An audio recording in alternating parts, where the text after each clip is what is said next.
Hello and welcome. My name's Tracey Campbell and today I am posting a scream catcher for Colour Blast Australia using the Colour Blast products.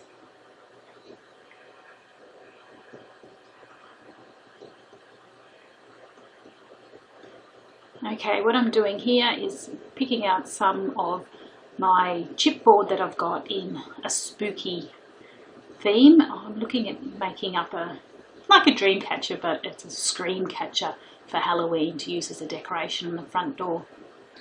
I'm just going through what I would like to use, pulling out a few bits and pieces, and at this stage I'm deciding on the skeleton, making sure that I've got all the pieces there. I tend to keep all my chipboard in one big large container, so when I need something I just rifle through, and sometimes the little kids have been through and pinched bits on me, but it seems that all this skeleton is here.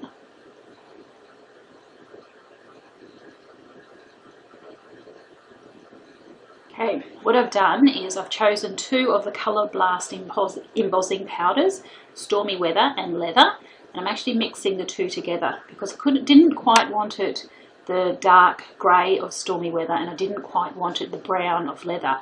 So this is my first time trying to mix a colour that I wanted with these embossing powders, and I just simply put a little bit into a container and mix them together to create a nice dark, deeper brown than what the leather is. And then it's just a matter of using the embossing ink and saturating the chipboard.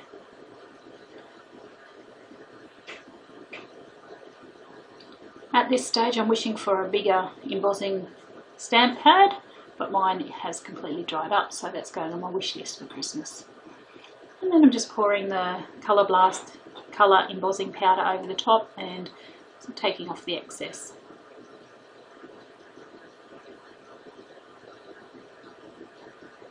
Now I'm going to edit this out so you don't have to watch me doing all the bits of the skeleton, just a few.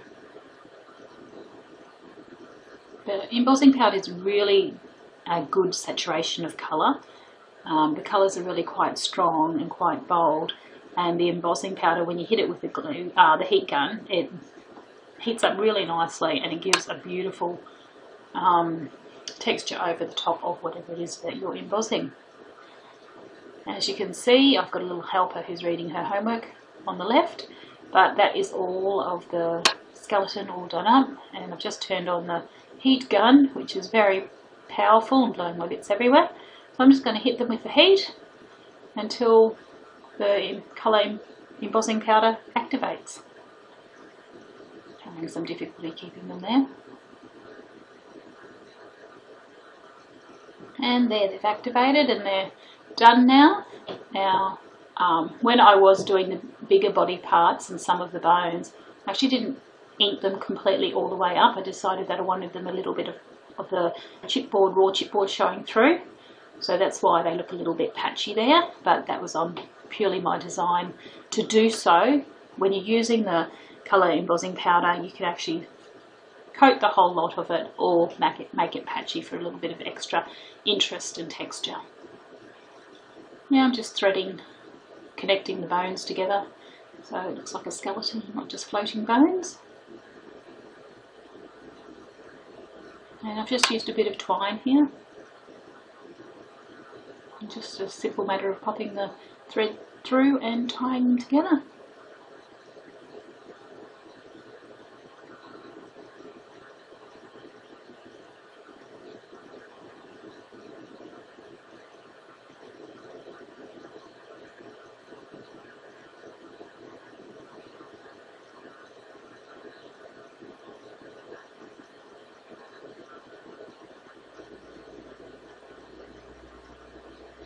And there he is, all finished, all tied together.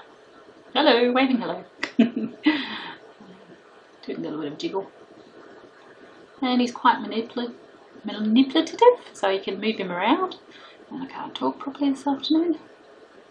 I'm just going to pop him over the side, pull out the other chipboard bits that I've got over there, and have decided that I'm going to use the spider web and spider. It's quite a little intricate design on the web, and I've gone and decided that I'm actually going to use the Colour Blast colour spray and the Colour Blast shimmer spray on the spider web and the spider. However, because it is such a little interesting design, I thought I'd pop it on my journaling book and use it while I'm spraying, instead of wasting the excess spray. Use it on the journaling book as a background for a page that I'll probably go back to and do a little bit later on.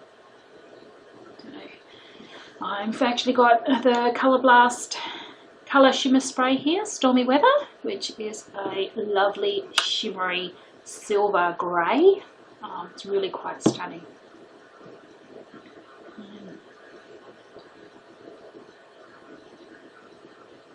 And it was just a simple matter of shaking it up, making sure that you've got all the powder and colour off the bottom of the bottle before you spray, and then spraying it.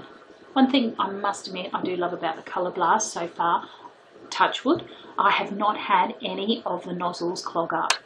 A lot of my other sprays that I've bought, they have seized up and I haven't been able to use them, but the Colour Blast so far, perfect every time. And what I did do then is just move the spider web and the spider around the page, and I went over the top after the colour shimmer spray in Stormy Weather, and I sprayed it with just the colour spray in Road Base, which is a dark black, and picking it up and letting the dribbles, the excess dribbles down.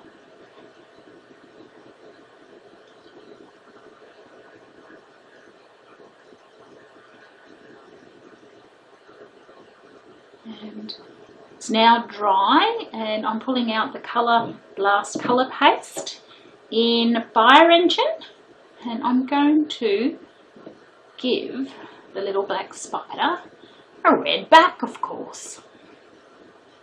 And with this Colour Blast colour paste, it's just a simple matter of painting it on and leaving it. And it looks a little bit pink here in the video, but once it dries, it does go into a luscious deep red colour. And it's got a little bit of a gloss over it as well. The colour pastes are really versatile and fantastic, and lots of fun to use in a wide variety of techniques. Now, here's the dream catcher that I bought, but because it's going to be a Halloween scream catcher, I'm going to give it a lot of colour with the Colour Blast colour sprays. Right now I'm using the Love, which of course is a beautiful red. Can't have black and without red for Halloween. And now I'm just going to go back and I'm going to hit it with the Colour Blast Road Base colour. A little bit of a spray around the edges and on and over and all through. Now I'm spraying it onto a bit of plastic because once again I want to use the excess colour that sprays through. So I do it on the plastic and then flip it over, try to absorb as much of the excess there as I can. Now I want the red to show through a little bit, so there's more black road base colour than anything else. Now I'm just pulling out the feathers here, making sure they get out of the way, because I want to hit the lace and the ribbon, and use the excess with them, and then hit them with extra colour as well, because at this stage I'm thinking of dipping the feathers into the ink and saturating them in colour.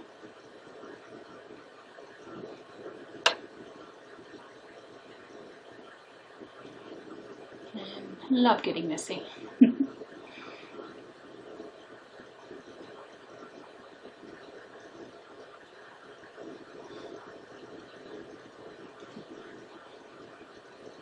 Just keep spraying until I get the colours that I want through it, and then blending the colours in the excess as well, making sure that all the ribbon and lace is all saturated and drenched.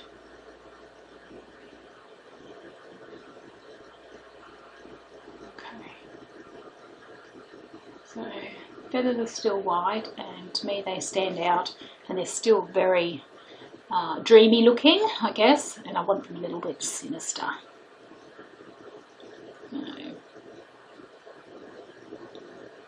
deciding which is the best way to go, and at this stage I decide that no, I'm definitely not going to dip them in, and instead I'm going to spray them again, but make sure that they get individual colours, so I don't want the colours overlapping with the red and the black, so I individually spray them and just use my finger to blend it to make sure all the feathers get a little bit of spray on it. I love how the Colour Blast retains its bold colour on most of the materials that you do put them on. With the chipboard it can go a little bit darker, but it still has that fantastic colour. A bit of a spray with the black.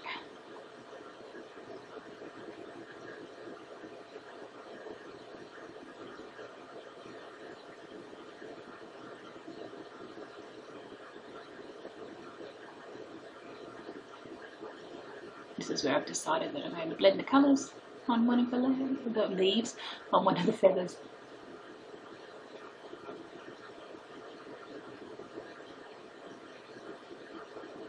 And back to the love colour.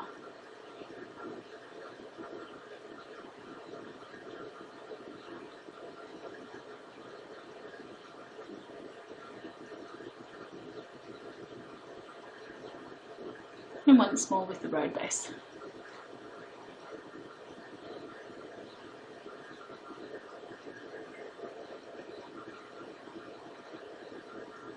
Now the white ribbon is really catching my eye and standing out too much, so I'm just once again using the excess spray and mopping up the liquid with the ribbons, making sure I use all that excess left over. Waste not, want not. My mum used to always say to me.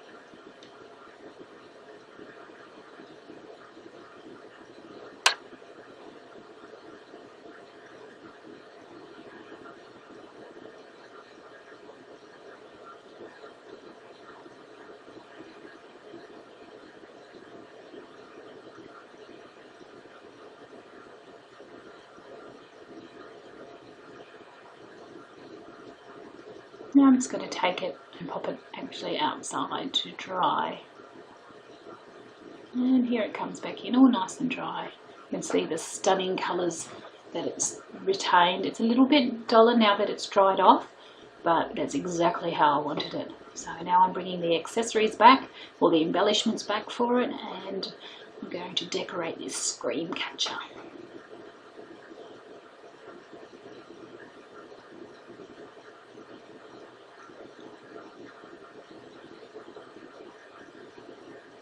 It's simply a matter of attaching all the extra embellishments I've got, punching a hole in the skeleton's head because I've got nothing to attach him with. It's a bit more tougher, that chipboard, than I thought it was going to be. A bit more of the twine. Just working out where I want to put it.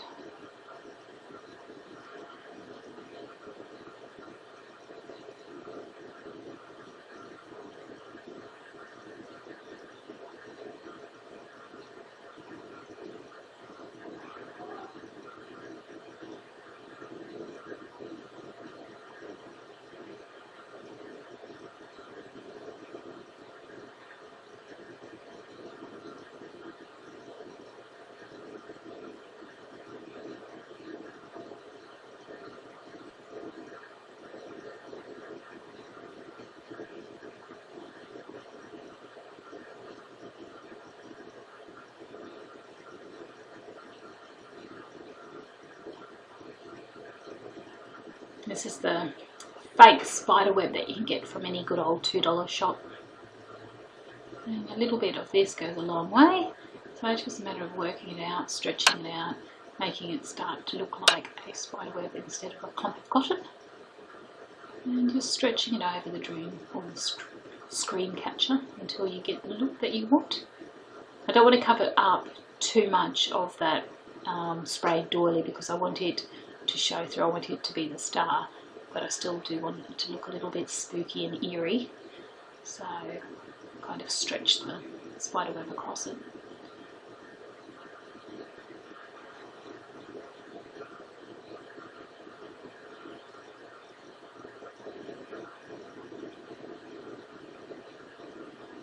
And the good thing about the fake spider web is that it actually clings to itself, so you don't need any glue. I'm getting the real spider web, or chipboard spider web, and using the hot glue gun to adhere it to the screen catcher and the spider. As you can see here, the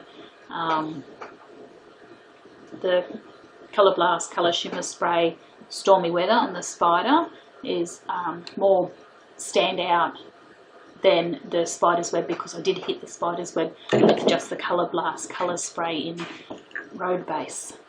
And that colour paste that I used for the red spider's back, so bold, such a beautiful deep red. And adding more of the embellishments on. I've got a little fake bat there that I'm going to drape over it, and also a skeleton rat. Just trying to work out where I'm going to place everything. Didn't realise I brought up my hands so close to the camera. Apologies for that. And going with the fake bat at the top. And while I was talking about the Colour Blast product, how wonderful they are, I actually stuck down some fake cockroaches to the outside of the screen catcher as well, on the right hand and left hand above the spider web.